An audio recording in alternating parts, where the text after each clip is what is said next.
بسم الله الرحمن الرحيم آمين. الحمد لله رب العالمين آمين. الرحمن الرحيم مالك يوم الدين آمين. إياك نعبد وإياك نستعين آمين. اهدنا صراط المستقيم آمين. صراط الذين أنعمت عليهم آمين. الخير المغضوب عليهم ولا الضالين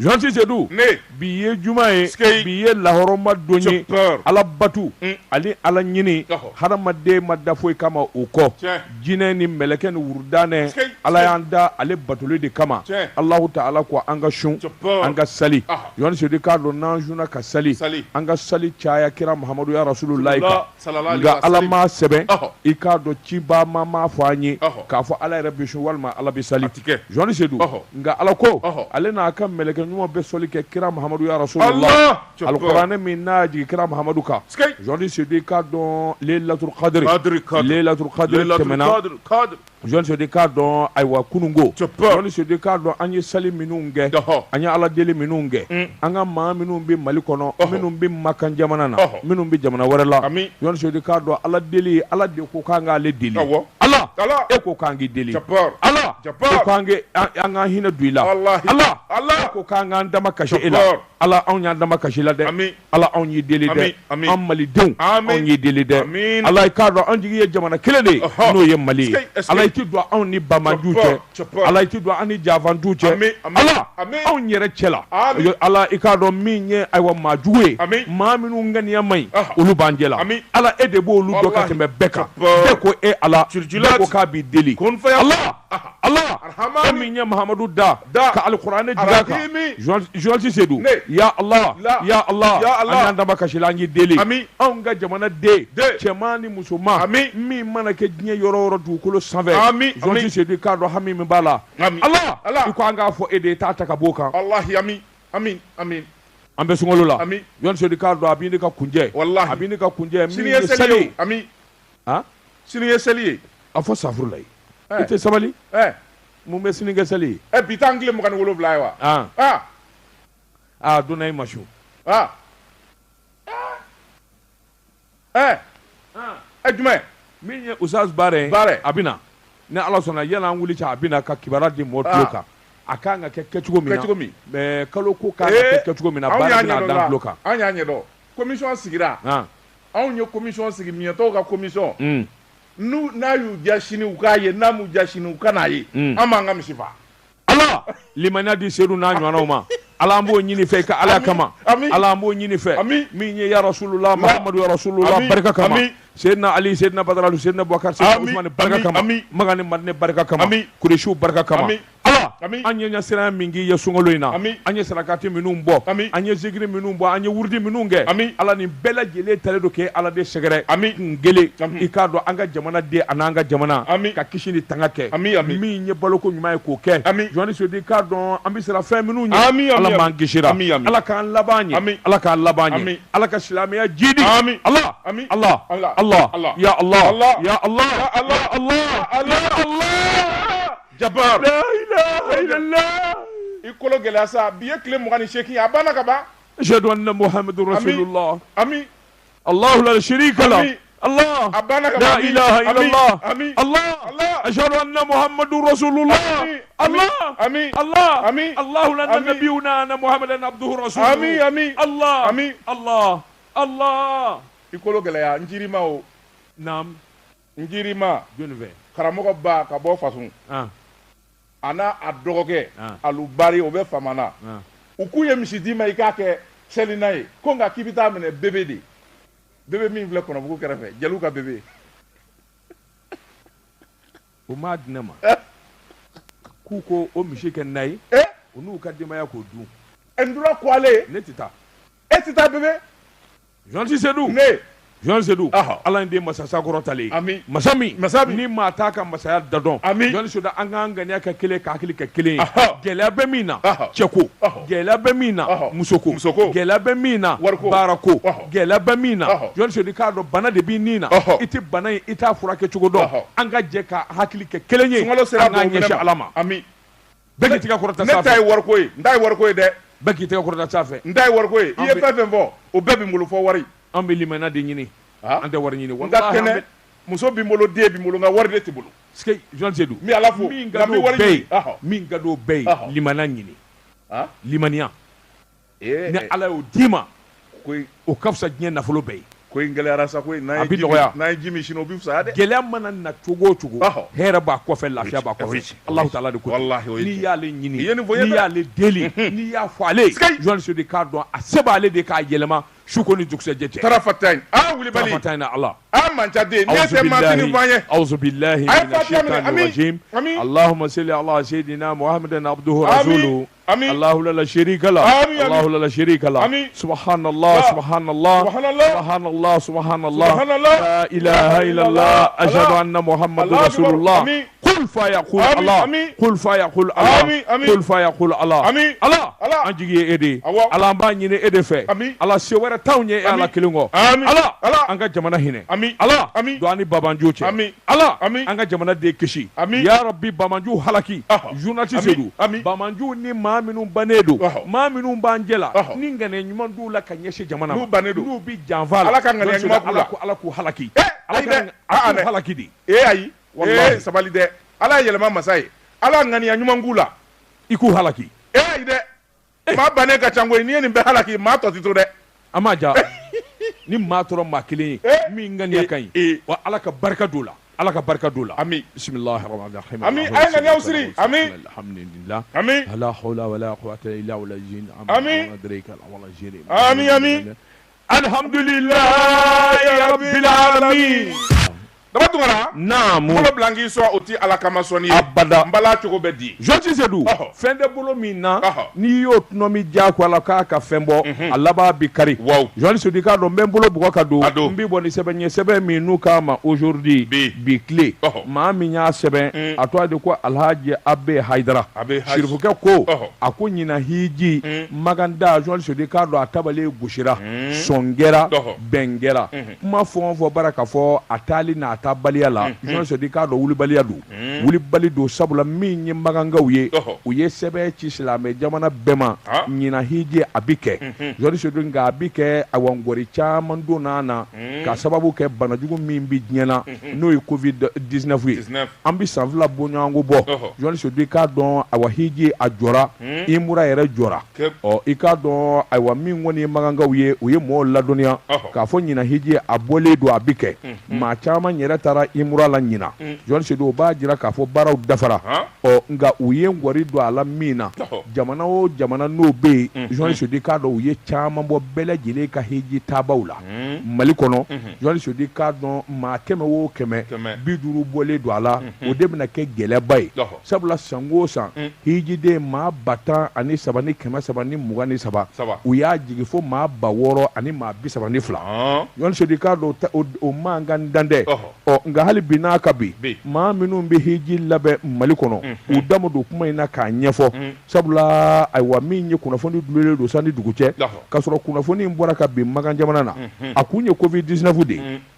Jean Sedou a ko n'i y'a ta k'a lajɛ min ye hakilinaw ye u bɛɛ n'a ka sɛgɛsɛgɛli kɛ ka jateminɛ kɛ Jean Sedou k'a dɔn awa Magan jamana na hiji waati maa 2,000,000 ani kɔ olu de bɛ ɲɔgɔn sɔrɔ Magan dugukolo sanfɛ min ko ni san 2019 a kɛra o kɛcogo la o don ni bi cɛ maa si se ma sun Magan u y'a ɲini sa silamɛ jamanaw fɛ bɛɛ ka dɔ bɔ i ka hiji ta den la Jean Sedou k'a dɔn a fɔlɔ u ye min fɔ maa o maa n'i ye san 60 ani san 5 sɔrɔ e nin ka bɔ bɔ hiji t'a la Joël Sedou i k'a dɔn o y'a damata gɛlɛya ye a k'o fana k'i bɔ a la n'i ye jateminɛ kɛ maa dɔw tɔgɔ sɛbɛnnen bɛ Maganda la a ka ca san 1 san 2 ye Joël Sedou i k'a dɔn ni nin nana f'u ye a bɛ kɛ gɛlɛya ye o fana k'i bɔ yen Joël Sedou i k'a dɔn jamana u bɛ taa ni fankelen ye min ye awa hiji labɛnbaw ye n'o ye agences ye olu fana bɛ taa ni fankelen ye Joël Sedou o fana man kan dan dɛ jamana de laban bɛna bɔ hiji t'a la k'a di awa privéw ma sabula n'i y'a ko ta k'a lajɛ olu ka wulikajɔ a n'u ka baara fanga ka bon kosɛbɛ hiji labɛnni na Joël Sedou a ko n'i y'a ta k'a lajɛ Magankaw ye min yɛrɛ wajibiya fana maa si see tu su Magan ka sɔrɔ i ma pikiri kɛ Joël Sedou pikiri min n'o ye Covid-19 ye n'o ma k'i fɛ Joël Sedou k'a dɔn awa tile 2 walima tile 3 yanni i ka don avion kɔnɔ ka taa Magan fo k'a sɔrɔ i taara joli sɛgɛsɛgɛ kɛ min b'a jira k'a fɔ Covid-19 in o t'i la Joël Sedou k'a dɔn farafin jamanaw u y'a tiladen ye awa dugu minnu ka silamɛya ka bon kosɛbɛ Joël Sedou k'a dɔn Mali ta kɔni u y'a bila ba 6 ani maa 32 ba 13 sigi kelen don k'o kɔnɔ n'i taara o bila fo kilancɛ la Joël Sedou k'a dɔn a gɛlɛyara fo k'a fɔ k'a to ten a ko duguba minnu bɛ yen n'olu ka silamɛ n'olu awa dugu silamɛ de ka ca Joël Sedou k'a dɔn jama ka ca ye farafinna jamana na olu ta kɔni caman b'olu bolo Joël Sedou k'a dɔn awa n'i ye farafinna ta k'a lajɛ Nigeria ani Egypte jamana Joël Sedou k'a dɔn olu de ka bon kosɛbɛ wa olu baara ka kunnafoni yɛrɛ di u ka dugudenw ma don o don Pakistan Inde jamana ani Bangladesh Joël Sedou k'a dɔn olu de ka taabaa ka ca diɲɛ jamana bɛɛ lajɛlen ta ye i k'a dɔn kunnafoni dira olu fana ma u baara ka kunnafoni lase u ka jamanadenw ma Joël Sedou k'a dɔn anw ka farafin jamanaw k'a daminɛ Senegali Mauritanie Mali o n'a nɔna minnu bɛ yen Joël Sedou i b'a ye k'a fɔ u ye yanganba ta o fana na i k'a dɔn min kɔni bɛ se k'a to ayiwa taamaden bɛ dɔgɔya ka taa Magan a ko n'i y'a ta k'a lajɛ duma o ma ni i bɛ taa Magan ɲina ni Arabu Saudiya yɛrɛ jamana den tɛ Joël Sedou k'a dɔn nin daga sigilen don a bɛɛ lajɛlen da la a ko ɲinan i mura i b'a ye k'a fɔ fɔlɔfɔlɔ u kun kɛlen bɛ ka min laada min sigi mɔgɔw b'i seli misiri kɔnɔ kira ka misiri yɛrɛ dayɛlɛla walankata k'a bila bɛɛ lajɛlen ye bɛɛ lajɛlen bɛ don cogo min ka di i bɛ bɔ cogo min ka di ye n'o tɛ fɔlɔfɔlɔ Joël Sedou k'a dɔn mètre kelen o de tun bɛ don mɔgɔw ni ɲɔgɔn cɛ o b'a jira k'a fɔ saliba kun ka dɔgɔ nka o bɔra a la kabini mura la o bɔra a la sigi kelen don fana k'a fɔ hiji la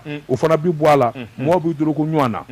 n'i ye ma ɲɛ k'a bɛ doroko ɲɔgɔn na bana in dun dulonlen don Joël Sedou fo k'a sɔrɔ i ye PCR in kɛ n ye min f'i ye kuma daminɛ na i ye joli sɛgɛsɛgɛ kɛ k'a fɔ o t'i la fo sɛbɛnfuraw de ka k'i bolo walima pikiri kɛlen don nin kun ye sɛbɛn ye an ye min zalo ka bɔ aujourd'hui kɔnɔ a ka bi bɔli la Dabatungara ne bɛ n tɛgɛ don o bɛ kɛ min bɔ ni sɛbɛn ye an ko min ma observatoire kɔlɔsilikɛla n'o ye o Moriba ye nin y'a ka sɛbɛn ye Moriba ko a ko fɛn min ye maa lasɔminen o bɛ fara maa kekunw kan fɛn min ye bamanju ani fɛn min ye jamanadenw burujabaw u ye kuma langolo ani kolokalakan minnu bila fɛn min ye sɛbɛnnikɛla ye a ko kuma in kan ka minɛ ba la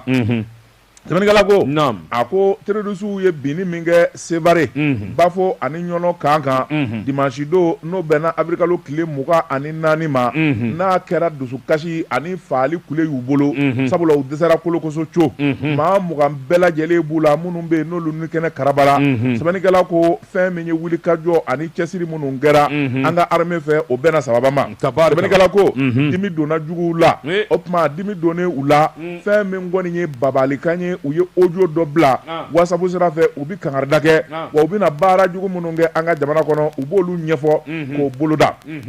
sɛbɛnnikɛla ko a ko maa minnu bɛ yen n'u ye kumakan in fɔ u ka kuma in kan ka minɛ sɛbɛla sabula ni hakili b'a la Gao sɔrɔdasiw kun faralen bɛ ɲɔgɔn kan ka jɛkulu min sigi ko min ma Mogu janvier san 2017 nin ɲɔgɔn na vocal dɔ folofolola a ma minɛ ba la kosɛbɛ o kɔ a ma waati jan bɔ fɛn min ye mobili piégé dɔ ye k'a fa mugu ni kisɛ la dedew u nan'u dɛ ka don Mogu kan kɔnɔ n'a ye u donna yɔrɔ min u sina ka mugu in bɛrɛn de bobow a bobow cɛ 60 Mali sɔrɔdasi la o bɛɛ lajɛlen de tora Allahu Akbar sema maa ye dɔw kun ye jɛkulu wɛrɛ ye n'o ye maramafɛntigiw ye minnu bɛ yen n'olu tana ka don armée la u ko min ma Mogu sɛbɛnnikɛla ko a ko fɛn min ye bamanji ninnu ye n'u ye kuma min fɔ u k'ale k'a dɔn u b'a waleya dɛ o tuma fɛn min ye mobilitigi minnu bɛ yen n'u bɛ bamu k'u ka mobili la ni ko ma tubabukan na kamikaze a falen don mugujugu la n'u y'u bolo da bidon kan dɔrɔn a bɛ bobo olu yɛrɛ bi sa nka maa caman ba den de bɛ yen u bɛ sa u nɔfɛ Sabanikala ko a k'u y'o wale de kɛ Sevare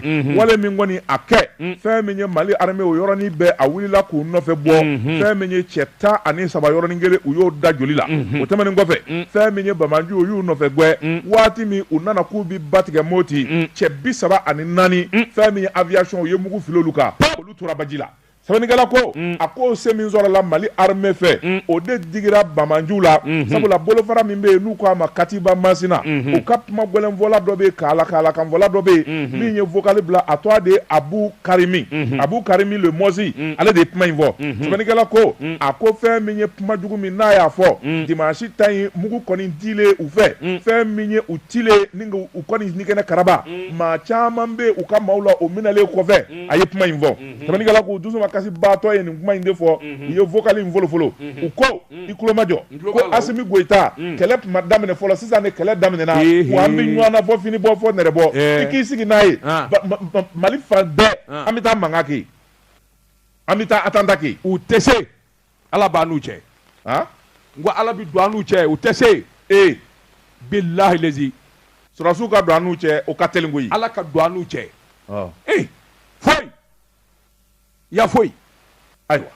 Ala bi don an n'u cɛ baasi tɛ Ala ka don an n'u cɛ inshallah Sabanikala ko a ko u ko fɛn min ye Mali fanda 4 bɛɛ lajɛlen k'u ye labɛn sabati ka ban fɛn min ye u ka mugu jugu ye ani maa minnu bɛ n'o bɛ n'u ka kɛlɛ kɛ n'o y'u ka jahadi kɛlɛ ye k'u labɛnnen don ko Mali fanda 4 bɛɛ lajɛlen n'u ɲa kuma sera a k'u bɛna tiɲɛni kɛ fanda 4 bɛɛ lajɛlen fɛ Sabanikala ko a ko kuma in na a ye Asimi Goita yɛrɛ de ta a tɔgɔ ma k'a fɔ Asimi Goita Mali jamanakuntigi i labɛn i n'anw bɛ ɲɔgɔn na sa fɔ fini bɔ fɔ nɛrɛ bɔ wa an t'a dabila fo an ka se de sɔrɔ anw yɛrɛ t'a dabila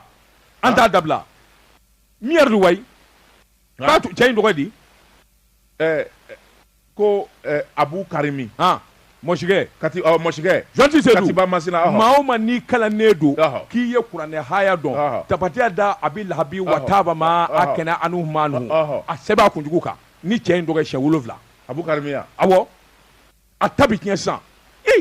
naam Sabanikala ko a ko fɛn min ye Abu Karimi a ye nin kuma juguba in de fɔ ani nin kuma gɛlɛnba in fɔ Sabanikala ko a ko fɛn min ye terroriste ka kuma ye maa t'a lamɛn k'i bi baara kɛ n'a ye nka lakanabaaw kan k'a lamɛn sabula olu kan ka wuli ka jɔ ani cɛsiri bɛɛ lajɛlen kɛ dɔ ka fara kɔlɔsiw kan nka jamanadenw n'i y'a mɛn lakanabaaw bi se sɔrɔ anw jamanadenw don sabula fɛn min ye Bamanji ninnu ye u bɛ an ka kungow de kɔnɔ u b'an ka sigidaw de la u b'an ka sow de kɔnɔ u bɛ forow de kɔnɔ an n'u bɛ temi an n'u bɛ yaala ɲɔgɔn fɛ f'i k'o de ɲɛɲini k'o ɲɛdɔn an k'o ko fɔ Sabanikala ko n'an m'u ko fɔ dimi min donnen b'u la Ala k'an kisi fɛn min ye silamɛw ye u hakili latigɛlen ninnu kana taa kojugu dɔ kɛ o tuma kɔlɔsi de kan ka bonya finitigilakaw fan fɛ seli bi kɛ yɔrɔ minnu na jama bi lajɛ yɔrɔ minnu na sugu kɔnɔnaw ani fɛn min ye kɛnɛ lasawaba minnu bɛ an ka jamana kɔnɔ nin bɛɛ lajɛlen de kan ka jateminɛ sabula fɛn min ye Asimi Goita ka sɔrɔsiw ye u kɛlen bɛ ka Bamanji nina babi o tuma Bamanji u tɔni ban dɔ la fɛn min ye u ni ye u kɛlen bɛ k'o di ka mugujugu sugu yɛrɛ la an bɛɛ de ka sa nka olu dimi ka bɔ Sabanikala ko o baara de daminɛlen b'u fɛ u ko min ma kamikaze fɛn min ye finitigiw ye maa minnu fana bɛ yen n'olu bɛ laraweli kɛ polisiw gendarmew u k'u jɔgɔw falen ka u kun su olu mɔbili kɔnɔ dɔrɔn ka 200 wala 400 minɛ k'a fɔ aw ka tɛmɛ o ka dabila carte d'identité maa min bolo i m'a bugunatigɛ sɔrɔ o ka 1000 wala 20,000 sara ka tɛmɛ a maɲi o minɛ k'o don n'u sɔnna k'o kɛ baara o baara n'a kɛra Asimi ni Colonel Sadio Kamara fɛ a bɛɛ lajɛlen de bɛ taa woyo fɛ sabula maaninfin n'o ye maa jugu ye a kelen bɛɛ mana porokoto ale kelen bɛ se ka baara bɛɛ lajɛlen tiɲɛ Ala k'an kisi kunnafoni filɛ nin ye an ye min zalo ka bɔ observateur kɔnɔ kɔlɔsilikɛla Jonti Seydou i gardi polisi gendarme lafu gardi maa o maa talen bɛ yɔrɔ la k'u kɔlɔsi Jonti k'a dɔn tɛ wuli dabila sobiye feere sobiye lajɛ dabila connexion dabila kana dabila téléphone lajɛ dabila i bilalen bɛ baara min na filɛli kɛ ka se a dan na wala u ka 200 minɛ ni 400 minɛ dabila point alaba nɛgɛ kɛrɛfɛ kana mɛn koyi bi ye juma de ye bi ye juma ye an da don nasɔngɔ ɲini na jɛ ka pib k'a ka feerefɛnw lakodɔn nɛgɛ kanɲɛ 12 sera Bamako k'a fɔ jiginɛw ka bonyamasegin bɛ aw ye Dabatungara Naam bala cogo bedi Josi Seydou cɛ farinya mana maa min bila boli la ni mi kɔfilɛ i laban na kɛ cɛkolon ye Jɔni Seydou k'a dɔn n bɛ n bolo bugɔ ka don n bɛ bɔ ni sɛbɛn ye sɛbɛn min n'u k'a ma ko cikan Jɔni Seydou k'a dɔn cikan k'a fɔ faransikaw ye cikan k'a fɔ faransi faamaw ye janfanjugu ni a bɔ danganiya wale jugu min b'u bolo ka ɲɛsin jamana ma a dɔnna Jɔni Seydou k'a dɔn sɔmi kɛra kɔsa in na faransikaw i k'a dɔn bi baliden min kɔni ye u ka drones ye drone minnu bɛna kɔlɔsiliw kɛ walima kana ayiwa en juin Jɔni Seydou k'a dɔn ayiwa masimafɛn minnu bi pan sanfɛ maa t'u ye Jɔni Seydou i k'a dɔn Mali bɔra a bɛɛ kalama Jɔni Seydou k'a dɔn kangari da ka ɲɛsin faransi ɲɛmɔgɔw ma sɛbɛnnikɛla ko kɔrɔfɔ in sɔrɔla a bɔ gouvernement ka lasilikɛla la lieutenant colonel Ablaye Mayiga Jɔni Seydou k'a dɔn a ye kunnafoni di faransikaw ka espionnage a tɛmɛna da kan Jɔni Seydou i bɔra Mali kɔnɔ i k'a dɔn Mali faamaw ko i ka yan bila hali bi e ka duguduguma wale ani ka nin janfandiya wale in bɛ mun de nɔfɛ dɔwɛrɛ tɛ toi tiɲɛ k'o ɲɛɲini ka ɲɛsin Mali sɔrɔdasiw ma a ko n'i y'a ta k'a lajɛ Jɔni Seydou k'a dɔn Mali faamaw u sigilen bɛ nka min ye kɔlɔsili ani jateminɛ don ka bɔ san ani dugu cɛ don ka bɔ baji kɔnɔ don ka jɛ i k'a dɔn fiɲɛ nɔfɛ Mali sɔrɔdasiw bɛ nin bɛɛ lajɛlen kalama sabula i k'a dɔn labɛn kelen don Mali yɛrɛ fɛ fɛn o fɛn n'a bi pa sanna Jɔni Seydou k'a dɔn min b'i ye ɲɛna min tɛ ye ɲɛna masimafɛnw b'a ye o de la faransikaw ka janfanminɛn minnu bɛ yen n'u k'a ma ko drone Jɔni Seydou k'a dɔn bɛnkan t'u ni Mali cɛ u ka drone dun bɛna mun munumunu ya a ko n'i ye ko ta k'a lajɛ Jɔni Seydou k'a dɔn kabini gɛlɛya donna Mali ani faransi ni ɲɔgɔn cɛ ni Mali kɔni y'a jira k'a fɔ an mago tɛ s'a ma bilen ɛlɛn a y'a ka minɛnkolon jɛ a ka yan bila Jɔni Seydou k'a dɔn faransi kɔni ma se k'u dara sɔrɔ a yɛrɛ la o tuma an ka dabali tigɛ an ka fɛɛrɛ tigɛ ka nkalon da Mali la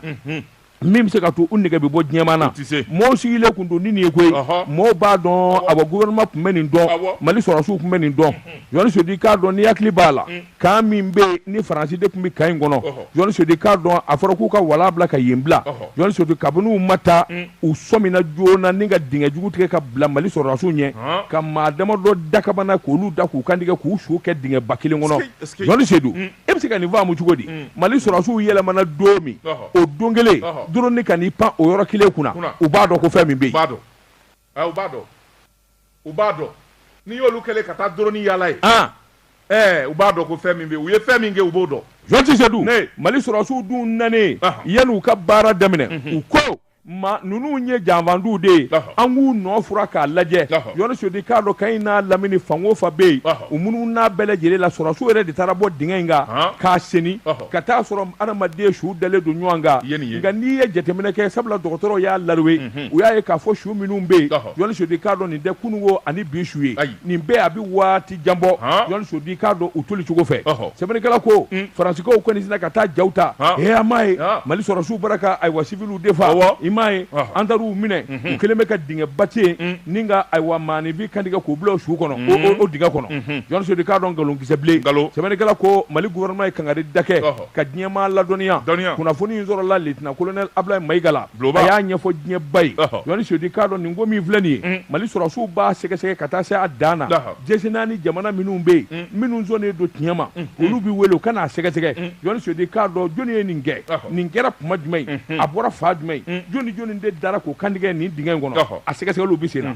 n'a jaabi bɔra don o don u b'a bɛɛ lajɛlen da diɲɛmaa tulo kan kelen tɛ yen ni ngɔri bɛ don a la nin kun ye sɛbɛn ye an ye min bɔ cikan kɔnɔ a ka bi bɔli la Dabatungara ni sɛni ma kusu mɛn a bɛ paraw mɛn n'a m'o mɛn a bɛ berekɛnɛ mɛn paraw o de y'o ye o a bɛ taa nada la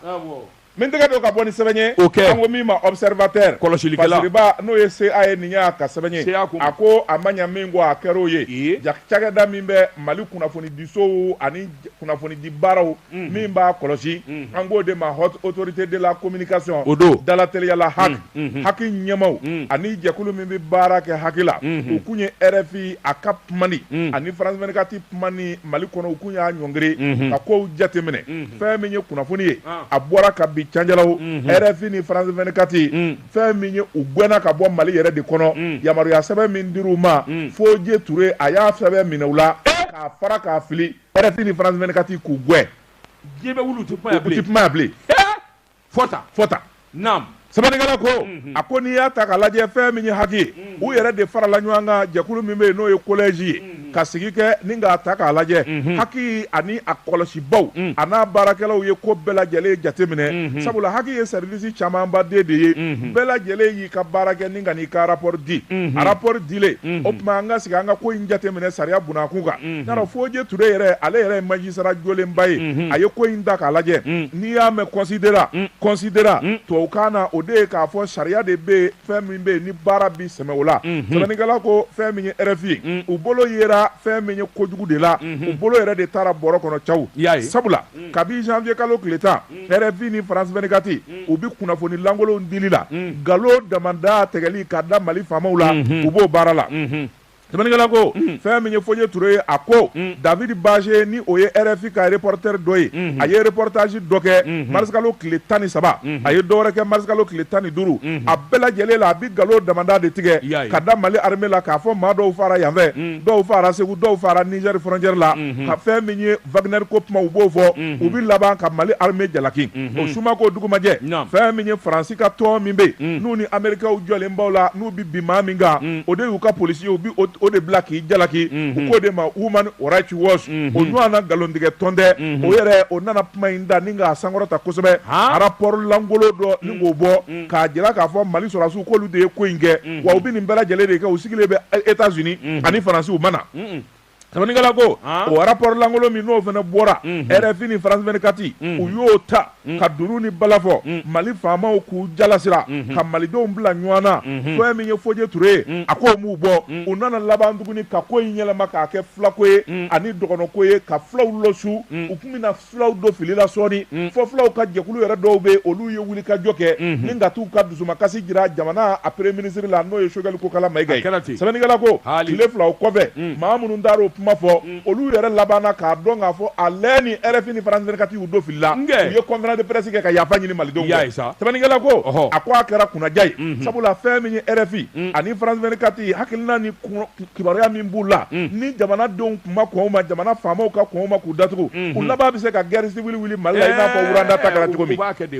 sɛbɛnnikɛla ko o de kama fɛn min ye Mali gouvernement ye a nana ka na communiqué kɛ marisikalo tile 16 k'a jira k'a fɔ RFI o ye radio kolini de ye min kɛra sababu ye Wuranda jamana kan ka Hutusiw ani Tutsiw bila ɲɔgɔn na maa bayirika caman de far'o la wa RFI tun b'o ɲɔgɔnna de kɔ sɛbɛnnikɛla ko fɛn min ye Wuranda faaliba min kɛra maa wɛrɛ kun t'a kɔfɛ Faransi de tun b'a kɔfɛ wa fɛn min ye Faransi masakɛ kuraw ye olu yɛrɛ labanna ka excuse n'o ye yafa ye k'o ci Wuranda faamaw ma k'a fɔ tiɲɛ na u kun nɔ don n'u ye yafa deli anw fɛ an ti yafa fo jɔ dɔ kɛnɛ kan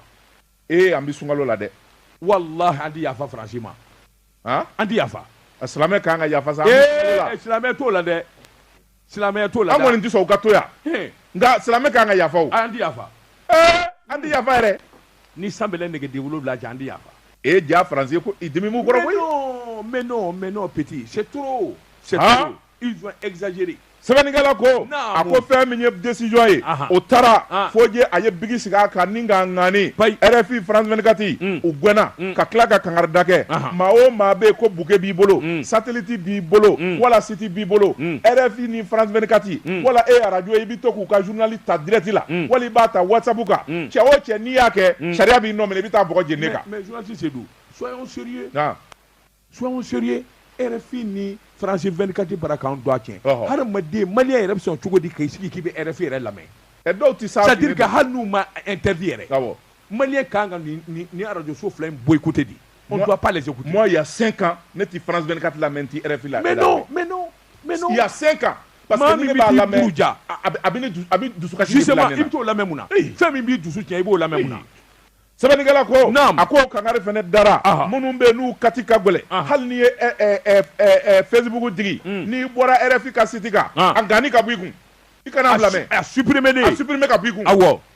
sɛbɛnnikɛla ko a kunnafoni min n'o bɔra ka bin maaw kɔni kɔnɔ RFI maloyara sabula tubabukan na n'i ko min ma mankuma o de ye k'a f'u ye sariya sɔsɔ sɛbɛnnikɛla ko fɛn min ye Faransi ye RFI ani France 24 a teleso a ɲɛmaya bɛ jɛkulu min bolo u k'o de ma France Media Monde u ye Mali jaabi u k'u ma sɔn olu ma sɔn mun ma k'u ka télé ti datugu u ka radio ti datugu wa k'u bi fɛɛrɛ bɛɛ kɛ hali n'u bi bɔ duguma sira fɛ RFI ni France 24 a bi lamɛn Mali la cogo min n'u ye cɛ ye u ka na yan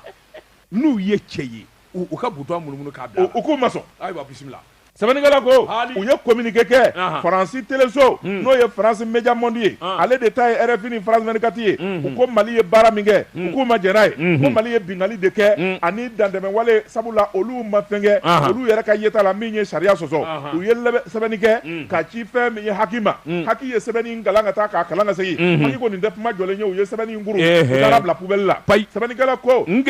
u bɛna wuli ka jɔ kɛ fɛn min ye kiri 2 ye k'u bɛna wuli Mali nɔfɛ kiri 1 u b'o kɛ Mali la yan kiri 2nan u bɛ t'o kɛ Faransi a kiri 2 u bɛ Haki de kiri fɔlɔ n'u tilar'o la Mali gouvernement u bɛ tila k'o wele bɔgɔ jeni kan Faransi ko ten ayi a kuma anw kɛra babuguni ye Maliyɛnw tɛna ko in faamu baw anw bɛ Faransi bolo de i b'a fɔ ko u ka jɔ minɛlen y'an ye jagoya min fɔ i k'u k'o lamɛn sɛbɛnnikɛla ko fɛn min ye Faransi faamaw ye RFI ani France 24 u ka maa 2 bɛ yen n'o y'u ka ɲɛmaaw ye kelen bɛ o ye Thomas ye o ye a directeur ye maa wɛrɛ bɛ o ko min ma Anthony Aravera ale ye responsable presse ye RFI u jɛra ka communiqué sɛbɛn ko Mali faamaw ye olu to a tiɲɛ ko nkalon dara olu la k'a fɔ ko RFI arajo mille koloni ye k'u bɛ ka jamanadenw bila ɲɔgɔn na k'a sɔrɔ u m'o baara kɛ ko kuma in k'olu tɛ diɲɛ n'o ye fiyewu bɛna n'o kuma ye bɔgɔ jeni ka Mali tribunalu la n'u bɔra yen Faransi tribunali k'u bɛ taa n'a kuma ye wa ko fɛn min ye Haki ye u ye décision min ta ko décision in olu ma sɔn a ma k'a bɛ sariya sɔsɔ k'u bɛna taa Mali cour suprême na ka taa décision in attaquer ko k'a annuler RFI ni France 24 k'u bɛ kuma bi piyan u bɛ kuma sini Mali la n'u kumana yan an n'u dafara a laban y'o de ye RFI ni France n'u ko n goya ni m'u dafara i k'a fɔ ma tu bila ale m'u dafara nin tɛ kabako ye k'u gɛn ka wuli su la k'u tɛ taa bi m'u ta wa fɛn b'u bolo yan koyi nin ye gansan ye ala ni fɛn tɛ ninnu bolo yan bi y'i ta e nakun ye ka malidenw kunnafoni anw de ko an t'i fɛ bilen n'i ko k'i tɛ taa ko f'i k'an kunnafoni diyagoya la anw yɛrɛ nɔ don dɛ minnu bɛ t'u bala ne bɛ to ka dɔw kumakan mɛn ko RFI bɛ mɔgɔw informer ayi dɔw bɛ to ka RFI wele ko Jean Wani bonjour Wani bonjour alors monsieur ne ko n ko i t'i ni ta wa i t'i ni ta i bɛ taa mun appel à l'actualité Georges Zedou ne bɛ n bolo bɔgɔ kan don n bɛ bɔ ni sɛbɛn ye sɛbɛn min n'u k'a ma l'indépendant sɛbɛnfura in nin y'a bolo ko siɲɛ 5,455 Johnny Sodi k'a dɔn wulikajɔ bolo kan jateminɛ n'i ma ɲɛ k'a fɔ i bɛ baara kɛ jɛlenya na i bɛ baara kɛ jamanadenw ka hakilina na nin de y'a kɛcogo ye Johnny Sodi k'a dɔn logement sociaux ATT bugu i k'a dɔn awa lisi min kun bɔra kɔsɛ in na ni gɛlɛya donna na n'a kuma cayara kosɛbɛ Johnny Sodi k'a dɔn faamaw ko a ma se o ma o yɔrɔnin bɛɛ commission min jɛkulu min n'o y'a ko tila k'a laroué Johnny Sodi u y'o dakolo di k'a filenkolon di ka maa kuraw ta tile 45 de b'a bolo min kɔni ye wulikajɔ ni cɛsiri ni hakilina kura ye a ko ka jɛya k'a fura pep Johnny Sodi k'a dɔn b'o de nɔfɛ sɛbɛnnikɛla ko min ye awɔ so 2,000 ani 218 ATT bugu so kura o de kun fɔlen bɛ Johnny Sodi k'a dɔn i bɛ ka ninnu de jɔ toi aussi ATT bugu c'est fini à longtemps tɛmɛni ye ne bɛ kuma i fɛ wa n'i ka tɛmɛni ye Georges Zedou ATT bugu kunun ko ATT bugu bi ATT bugu sini ATT bugu wa ATT bugu merde hali ni Asimi ye minnu jɔ ATT bugu ayi a bɛ ko wɛrɛ de kɛ sa ni Asimi ma ɲɛ k'a bɛ a to a da fɛn min na a bɛ ko kura de kɛ nin ye ATT bugu ye nin di wuli yanni diɲɛ ka wuli Asimi bugu tɛ yen IBK bugu tɛ yen c'est ATT bugu point barre à la ligne i fana i fara IBK la sa a ye nin bɛɛ jɔ. Mais ne ma IBK e de filɛ k'a fɔ sinon j'ai rien dit, j'ai dit ATT bugu. Mais c'est le projet de IBK. Hein? N ko IBK ka projet de don. Ah ala. Bon. D'accord. OK. N tɛna kuma bilen. A fɔ logements sociaux. Point. ATT bugu. Georges Zedou i k'a dɔn min ye so 2,000 ani kɔ sɛbɛnnikɛla ko a bɔ commission kura min sigira u y'a laroué k'a laroué sabula a bɔ sɔmikun kɛra fɛn min na ni mɔɔw y'o kɛ jalakiko ye Johnny Sodi k'a dɔn M5RP o maa caman dɔ a kun yera la ministre yɛrɛ dɔ to a kun b'a la Johnny Sodi k'a dɔn o ko damanda minnu kɛra mɔɔw ye mankan wuli o de la k'a fɔ ɲaami kɛra la i k'a dɔn a ma kɛ kosɛbɛ ye Johnny Sodi k'a dɔn sen kɔni wulikajɔ kura min bolo dara lisi kura yɛrɛ bɔra koyi maa 225 o de samana ka bɔ ayiwa i k'a dɔn lisi fɔlɔ in na Johnny Sodi k'a dɔn mɔɔw kɔni y'a ye a don ni bi cɛ ma a ma kuma fɔlɔ i k'a dɔn awa gɛlɛma lisi kura bɔra ne dun ma kuma mɛn yɛrɛ e m'a kuma mɛn a bɛ fɔ e ye mun na Toi, tu es qui? Je suis journaliste. N'importe quoi. Bon, c'est lui. MSC des journalistes. Parce qu'il est au courant de l'information. Non, moi j'ai vu la liste. Mais non, ma pas de main. Mais fait quoi de filles? Attends, il y a. Non, ma pas de main. Ma fille m'a fait qui quoi qui doit. Il va pas m'avoir. C'est un journaliste qui vient de te le dire. Le journaliste d'abord Touara. Ne de flèche à comment faire ça. Il faut pas me faire parler. Je dis d'où? C'est même que la co. A qui cadre à vous que tu boloka. Minya c'est même vrai secrétaire général. Il cadre mi mais urbanisme kuna. Au DE il cadre c'est même vrai nous belle gilé signé. A ko ni kota ka lajɛ. Yoni se di bae ka fo minye logement sociaux ATT bugu. Ni nya bulu da ko flana yi. Yoni se di cadre bulu da ko flana mi ni gela bakundo nana. Iba do ka fo amadam nabi. Kabini tabakoro. Yoni se di cadre wuli ka jo ni jatemina on a décision minnu dara février kalo tɛmɛnenw na i k'a dɔn so 2000 ani 218 200 ni 20 ani 5 kɔni bɔra a la Jean Sedi k'a dɔn an sigilen bɛ sa ka hakilina wɛrɛ kɔnɔ sɛbɛnnikɛla ko jɛkulu dɔ kun sigira min kɔni kun bɛ wuli ka jɔ la logements sociaux a ma ɲɛ dɛ a ɲɛna de dɛ Jean Sedi y'a dɔn jɛ o jɛ ko o ko Mali kɔnɔ n'o sigira sen kan jɛkulu dɔ bɛ t'i sigi Canjara k'a fɔ ko olu bara k'o ko dilan nin kun ye sɛbɛn ye u y'an bɔ a la aw ye jɔn ye M5 kɛ toi tu es M5 ne garala M5 fa fɛ sa dɛ parce que fɛn o fɛn mana tila M5 ni yɔrɔ ka ca toi tu es un saboteur tu veux saboter le M5 je ne sabote pas non tu sabotes maa 225 bɛɛ bɔra la o bɔra la u y'an mago sa nin kun ye sɛbɛn ye a n'a musow nin kun ye sɛbɛn ye an ye min bɔ l'indépendant kɔnɔ a ka bi bɔli la daba tugara ne bɛ n tɛgɛ don o bi kɛ bɔ ni sɛbɛn ye an ko min ma la sirène fasiriba n'o ye Abdramani Dugure ye nin y'a ka sɛbɛn ye Dugure ko min kɛ cogo man ɲa o lagali cogo ti ɲɛ a ko an ka taa point G dɔgɔtɔrɔw diminen bɛ n'Ala ma jagɛ minisiri min bɛ n'a bɛ dɔgɔtɔrɔw ka ko kunna Jaminatu Sise a yɛrɛ bɛ taa nin ko in gɔngɔ la sabula fɛn min ye dandɛmɛnko n de ko la ani yɛrɛ sago kɛ o de ɲɔɲalen bɛ Mali hôpitalu kɔnɔna na point G ta ka jugu n'a bɛɛ ye sɛbɛnnikɛla ko a ko fɛn min ye dɔgɔtɔrɔw ye o bɔra ni ka kunnafoni di kɛ sabula n'i y'a ta k'a lajɛ fɛn min ye bingali ani dandɛmɛnko ale de bi sɛ ɲɛji bɔ dɔgɔtɔrɔw diminen bɛ fɛn min na ko ka ca nka min yɛrɛ bɛ yen n'o kɛlen bɛ k'u sɛbɛkɔrɔ tɔɔrɔ o ye dɔgɔtɔrɔ jolen dɔ bɛ yen n'o ye Fuseni Kulubali ye laboratoire don ale de bi sɛgɛsɛgɛli ani joli sɛgɛsɛgɛ kɛ n'i y'a mɛn dɔgɔtɔrɔ ye fura sɛbɛn ka banabaatɔ furakɛ laraweli de kɛra sɛbɛnnikɛla ko Fuseni Kulubali ale ye syndicat ɲɛmaa ye a ka syndicat ya baara kɔnɔ don o don min bɛ n'o ye majɛ baarakɛlaw bɛ lafiya cogo min maa minnu bɛ t'u furakɛ dɔgɔtɔrɔso la point G o bɛ lafiya cogo min o y'a ka kɛlɛ ye Fuseni tora o kɛlɛ la fɛn min ye hôpital directeur ye n'o ye Jali ye ale nana Fuseni wele a bɛ n'a ta i bɛ syndicat ya baara min na i b'a dabila i b'a kɛ ne ta ye n'i m'o kɛ ko fila don soit n b'i gɛn ka bɔ baara la wala n b'i mite ka bɔ point G sɛbɛnnikɛla ko Fuseni ko anw ma dɔwɛrɛ ɲini fɛn min ye baarakɛlaw ka hakɛ ye o bila o nɔ na banabaatɔw mana na hali n'u ko k'u bɛ joli sɛgɛsɛgɛ k'u ka groupe sanguin lajɛ o tɛ minɛn tɛ fura tɛ mansin bɛɛ lajɛlen tiɲɛnen bɛ hali courant b'i tigɛ groupe tɛ wuli point G réanimation courant b'i tigɛ yen maaninfinw na o man ɲi sɛbɛnnikɛla ko a ko kuma minnu Jaminatu bɛ mun na sa de Jaminatu donko b'i ni ka ban han Jaminatu dɛsɛra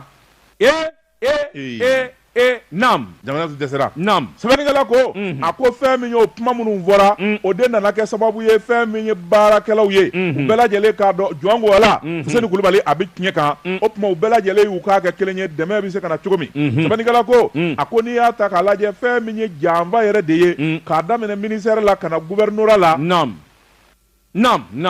ka na gouvernorat la fo kana se fɛn min ye jɛkulu wɛrɛ minnu sigilen bɛ u bɛɛ lajɛlen bɛ kɔni donna janfa jugu in na Fuseni Kulubali ni k'a janfa docteur dɔ bɛ yen ale ye neurologue ye ale ka wulikajɔ n'a ka cɛsiri ale dɔnnen bɛ kosɛbɛ ale yɛrɛ de bɔra ka kuma syndicat maaw tɔgɔ la sabula n'i y'a mɛn docteur en neurochirurgie o bɛ kodɔn sɛbɛnnikɛla ko ale de bɔra ka conférence de presse kɛ a kumana a ko wulikajɔ ani baara minnu kɛra ani janfa minnu bɛ n'olu donnen don fɛn min ye olu dɔgɔtɔrɔw ma a ko fɔ a ɲɛ ka ɲini joona sabula n'a ɲɛ ma ɲini a bɛ kɛ sababu ye fɛn min ye gɛlɛya caman ye ni ka na n'o ye Gida Landouré ko a ko n'i y'a ta k'a lajɛ fɛn min ye olu ka wuli ka jɔ ye an'u ka cɛsiri ye point G yɛrɛ de kɔni dɔgɔtɔrɔso a tɔ b'a to a de bolo n'o tɛ foyi tɛ sabula fɛn min ye dɔgɔtɔrɔ olu mago bɛ fɛn min na a si tɛ n'i taara ko i ka maa banana olu dɔgɔtɔrɔ bɛ fɛn fɔlɔ min ɲini o ye k'a joli dɔn n'a bɛ groupe sange min na ni A don ni B don wala ni O plus don wala ni O moins don k'o sɛgɛsɛgɛli kɛ sɛbɛnnikɛla ko a ko n'i taara o tɛ se ka kɛ fo n'i bɔra ka taa clinique la scanner kɛrɛfɛ tɛ radiographie kɛrɛfɛ tɛ fɛn min ye échographie o kɛrɛfɛ tɛ a ko n'i y'a ta k'a lajɛ a ye papier dɔ yɛgɛyɛgɛ k'o kɔrɔta a ko nin papier min filɛ nin ye a ko fɛn min ye maa min yɛrɛ bɛ yen n'o ye dɔgɔtɔrɔso ɲɛmaa ye n'o ye docteur Jali ye ale min ko fɛn bɛɛ lajɛlen bi point G nin y'a yɛrɛ ka spécialité de ye ni maa banana n'i taara a ka spécialité la ale bi analyse min k'i la o tɛ se ka kɛ f'i ka to k'a yɛrɛ ka clinique privée la o bɛ kɛ cogo di clinique bi DG bolo clinique bi directeur bolo a b'a ka adjoint bolo anw bɛ furakɛ cogo di point G directeur clinique b'a bolo directeur Goro Jal a b'a bolo a ka clinique tɔgɔ a to a ma sɛbɛn o DG ka clinique tɔgɔ clinique bɛ directeur général bolo a b'a ka adjoint bolo baara bɛ kɛ dɔgɔtɔrɔsoba la cogo di a kɔni sɛbɛnnikɛla ko o tuma olu ye min laɲini o de ye k'a fɔ fɛn min ye point G ye n'a fɔra ko minan kasa o de ka d'u ye sabula minan o minan ye miliyɔn 1 ye u bɛ t'o facturer miliyɔn 50 wala miliyɔn 60 a ko a bɛ misali di a fɔra k'a fɔ fɛn min ye point G ye ko k'a dilan ka ɲɛ ko ka fanga don a la ko miliyari 12 fɔ miliyari 13 k'a bɛ se o de ma a ko o tɛ t'a la hali y'o tila 4 ye o tɛ t'a la sabula u ka dunda n'u ka yuruguyuruguta de b'o la a ko a bɛ misali di o bɛ taa kuturu jɔli k'a ka scanner bila kɔnɔ ka radio minɛnw ni fɛn bɛɛ bila kɔnɔ ani lisawalenw ani ka dɔgɔtɔrɔw ta a fɔra ko kucala ta k'o tɛ tɛmɛ miliyari 11 kan a ko a bɛ misali di Sénégal Macky Sall ye hôpital du point G ɲɔgɔnna jɔ a ma mɛn o wari ma tɛmɛ miliyari 4 kan Mali dun hôpital kura ti jɔ dɛ ka minan san dɔrɔn ko miliyari 12 fɔ miliyari 13 a ko a bɛɛ lajɛlen ye kalon ye olu baarakɛlaw bɛ min ɲini Fuseni Kulubali min n'u y'o bɔ diyagoya ka t'o bila gouvernement la k'o ka taa baara kɛ maa min ye laboratoire bɛ gouverneur ka bureau kɔnɔ wa a tɛ yen ko y'o de k'a la gouverneur kɔni na sugu ko kuma dugukolo ko kuma non bon san kelen Fuseni bɛ t'i sigi gouvernement da la don o don a n'a ka blouses a n'a ka jolitalaw foyi tɛ yira a la i ye nin danna juguya ye nin ɲɔgɔn na dɔgɔtɔrɔ joli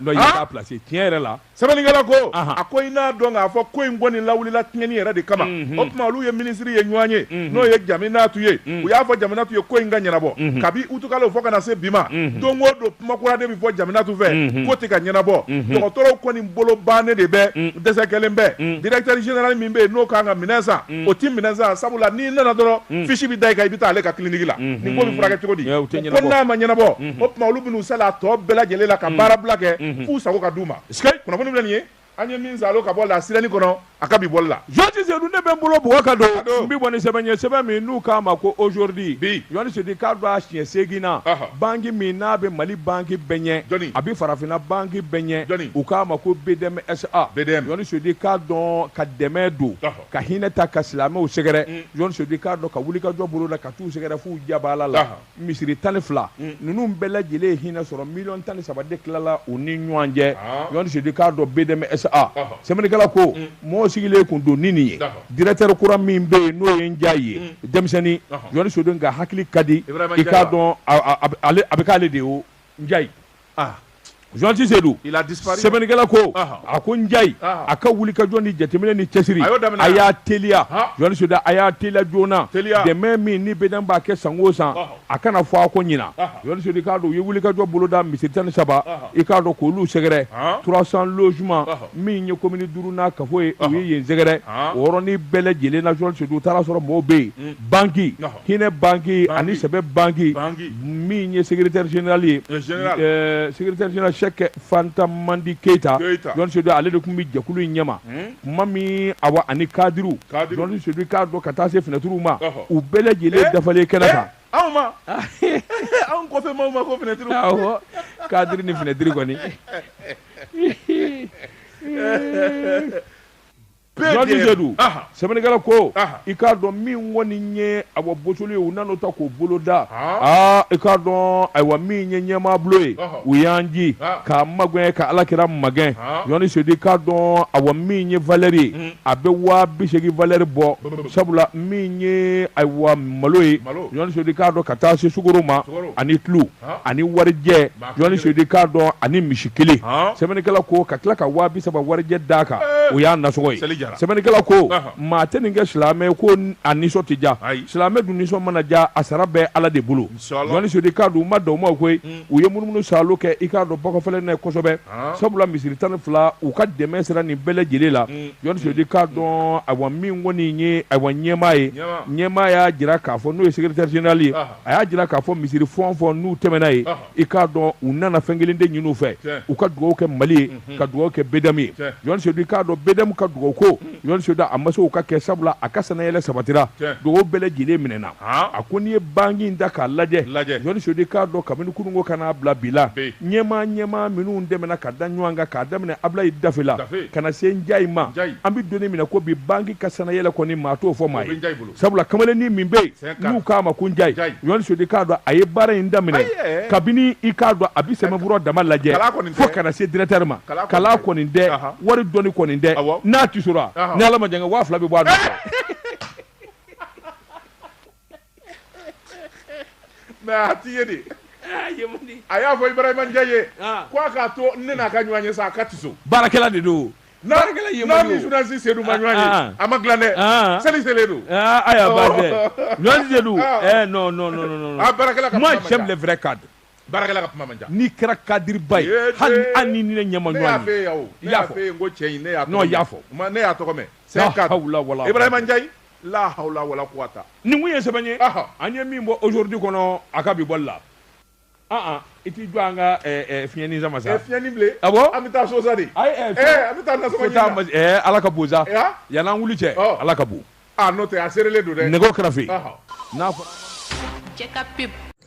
ne balimamuso cɛw hami de b'i la wa ne balimakɛ musoka hami de b'i la wa ayiwa a ye wuli joona ka se Ali Bubakari Hayidara ma ne ba ne fa papiye ko hami de b'i la wa i den ka kalanko jɔrɔ de b'i la wa ɲɔgɔndan ko do wa ka taa se hakaminɛko caman ma a ye wuli joona a ko kɔngɔmada sojiba a se la an ka nimori karamɔgɔba in fɛ n'o ye Ali Bubakari Hayidara ye a ka nimoro filɛ nin ye 76 53 45 70 n'o ma diya ye Maltel filɛ nin 66 53 45 70 aw bisimila a ka problème solution kɛnɛ